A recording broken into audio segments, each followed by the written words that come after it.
நீ ஒண்ணு இல்ல, நீ வாழ்ந்துக்க, நீ அனல் மின்சாரத்தை போடு, அணு உலை மின்சாரத்தை போடு, நிலக்கரி ஏடு. ஆனால் ஒரு நாள் வாழ்வதற்கு இடமில்லை என்று வரும்போது எங்களை தேடு. நான் இருந்தா வாரேன், இல்லைன்னா போ. நான் ஒன்றே ஒன்று வேண்டி கேட்டுக்கொள்கிறேன், இந்த அனல் மின்சார விரிவாக்கம், இந்த உலர் சாம்பல், இதுவெல்லாம் பாதுகாப்பானதுதான். அதையும் தாண்டி வேலை வாய்ப்பு, சம்பளம் தான் முக்கியம் என்றால் கருத்து சொல்கிற பெருமக்களே, உங்கள் வீட்டை அந்த அனல் மின் நிலையத்துக்கு அருகில் கட்டிக்கொள்ளுங்கள். நீங்கள் வாழ்கிற வாழ்விடத்தில் எங்களுக்கு வீடை கொடுங்கள். வேற ஒன்றும் இல்லை. நீங்கள் இன்னும் எவ்வளவு வேண்டுமானாலும் நீட்டிப்பு செய்யுங்கள், என்ன வேணாலும். இந்த நாட்டில் போல அறிவார்ந்த என் தம்பி தங்கைகளே, உங்களுக்காகத்தான் உங்களை பேசினேன். எனக்கு ஒண்ணும் கிடையாது. இரவு உணவில்லாமல் என் நாட்டு குடிமக்கள் உறங்கச் செல்ல மாட்டார்கள். பசி இல்லாது பச்சிலங்குழந்தைகள் படுக்கச் செல்வார்கள் என்ற உறுதியை தர முடியும் என்றால் நீங்க எத்தனை அணு உலையும் கட்டுங்கள், எவ்வளவு அனல் மின் நிலையத்தையும் கொண்டு வாருங்கள், ஒரு பிரச்சனையும் இல்லை, ஒண்ணும் இல்லை, மாற்றே இல்லையே. வேற எப்படி மின்சாரம்? உங்களிடத்திலே கேட்கிறேன், அணு உலை கண்டுபிடிக்கப்பட்டது மின்சார உற்பத்திக்காகவா, இல்ல மின்சாரம் கண்டுபிடிக்கப்பட்டது அணு உலையாலையா? சொல்லுங்க நீங்க. எங்க விளைநிலங்களை பறித்துத்தான் சூரிய ஒளி தகடுகள் போடுவார்கள் இவர்களால். ஏன் டிவைடர்ல போட முடியாதா? அரசு கட்டிடங்களில் மேற்கூரையில் போட முடியாதா? ஏன் இந்த கட்டிடத்தின் மேற்கூரையிலோடு போட முடியாதா? விளைநிலத்திற்கு பயன்படாத இடங்களில் இந்த சூரிய ஒளி தகடை போட முடியாதா?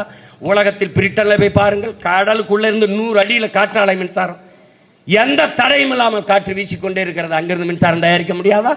கடல் நீரை சுத்திகரித்து குடிக்க கொடுக்கிற நீ அந்த தகடை கழுவ தண்ணியை நீ கொண்டு போக முடியாதா? கொண்டு போக முடியாதா? விளைநிலத்தை பறிச்சுதான் சூரிய ஒளியில் மின் பூங்கா அமைப்பியா? அது அந்த விளை நிலத்துலதான் காற்றாலை மின்சாரமா? அறிவார்ந்த தம்பி தங்கைகளே, அனல் மின்சாரம் சூரியலுக்கு கேடு, அரசிடத்தில் இருக்கும். அணு உலை சூரிய சூழ்நிலைக்கு கேடு. வெடித்தால் வாழவே முடியாது. இங்க பார், போர் நடந்து பேரழிவு நடந்த பிறகு கூட மக்களை குடியேற்றி விட முடியும். ஆனால் அணு உலை, இந்த நிலக்கரி இதெல்லாம் எடுத்த இடத்தில், நிலக்கரி அணு உலை வெடித்த இடத்தில் மக்களை மறுபடி குடியேற்ற முடியாது. இதை நல்லா கவனிச்சுக்க. நீ வச்சிருக்கியே இந்த இடிந்த கரையில் அணு உலை, செர்னோபிலில் 1986 வெடித்தது.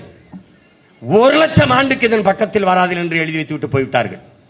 இந்த புகுஷிமால வெடித்தது, அந்த பக்கத்தில் பல ஆயிரம் கிலோமீட்டர் தூரத்தில் மேய்கிற பன்னியின் கரியில கதிர் வச்சிருக்கின்றான். நீ எதை நினைச்சு, நீ எதை பத்தி கவலைப்படுற? நீ அந்த அணு உலை வெடிச்சது. அது இந்த அணு உலை, ஆபத்தான அணு உலை இங்க இந்த நம்ம நாட்டுக்கு வந்தது. கேரளாவில் அணு உலை கொண்டு வந்தார்கள். என் உடன் பிறந்தவனே, கேரளாவில் அணு உலை வரக்கூடாது என்று எதிர்த்தவர்கள் இந்த நாட்டை ஆளுகிற கம்யூனிஸ்டுகள், அந்த நாட்டை ஆளுகிற காங்கிரஸ் கட்சி. ஏன்? அவன் ஒரே வார்த்தை சொன்னான், நான் வெளிச்சத்தில் வாழ்வதை விடவும் உயிரோட வாழ்வது முதன்மையானது. அதனால அவங்க வரல. ஆனால் இந்த நிலத்தில் நட்ட இந்த அணு உலை மின்சாரம் ஆபத்தானது. நான் கத்துறேன், ஏன் நீ அரசு வச்சுக்கிற? அனல் மின்சாரம் உலர் சாம்பலை கொட்டுது, பேராபத்து, சூழியலுக்கு கேடு, வாழ்விடத்தை நாசமாக்குது. கத்துறேன், அரசு வச்சுக்கிற. ஆனால் சூழியலுக்கு எந்த கேடும் இல்லாத இந்த காற்றாலை மின்சாரம், இந்த சூரிய ஒளி மின்சாரம் எல்லாவற்றையும் தனியார் முதலாளிகளுக்கு ஒப்பந்தம் கொடுக்க காரணம் என்ன? ஏன் காற்றாலை மின்சாரத்தை அரசு செய்வதில்லை? ஏன் சூரிய ஒளி மின்சாரத்தை அரசு செய்வதில்லை? யாராவது பதில் சொல்லு. ஏன்? இந்த மின்சாரங்கள் உற்பத்தி நிலையங்கள் ஆபத்து. எதிர்த்து போராடினால் என் மீது வழக்கு போடலாம், சுட்டுக் கொள்ளலாம், சிறைப்படுத்தலாம். ஆனால் தனியார் முதலாளிகள் ஆபத்து இல்லை, நாங்க போராட முடியாதுல்ல. எங்க ஊர் கமிதியிலே 5000 ஏக்கரில் சூரிய ஒளியில் மின்சாரம் தயாரிக்கிற பூங்காமை அமைத்திருக்கிற பெருந்தகை இந்த நாட்டின் முதன்மை பணக்காரர் ஐயா அதானி. 4000 ஏக்கரை எடுத்து கொடுத்த பெருமகள் அம்மையார் ஜெயலலிதா அவர். என் சொந்த ஊர்ல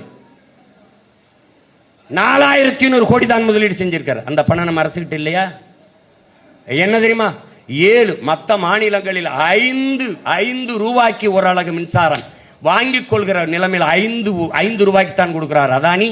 இந்த நாட்டின் நிலத்தை கொடுத்து, நிலத்தடி நீரை எவனவளாலும் உறிஞ்சிக் கொள்ளலாம் என்ற அனுமதியை கொடுத்து, எல்லாம் கொடுத்து ஒரு யூனிட் மின்சாரம் 7 ரூபாய்க்கு எடுத்துக் கொள்கிறோம் என்று ஒப்பந்தம் போட்ட பெருமக்கள் இந்த ஆட்சியாளர்கள். உனக்கு மின்துறையில எவ்வளவு கோடி, எவ்வளவு லட்சம் இழப்பீடு இருக்கு தெரியுமா? 1,30,000 கோடிக்கு மேல இழப்பீடு. மின் கட்டணம் உயருது, சொத்து வரி உயருதுன்னா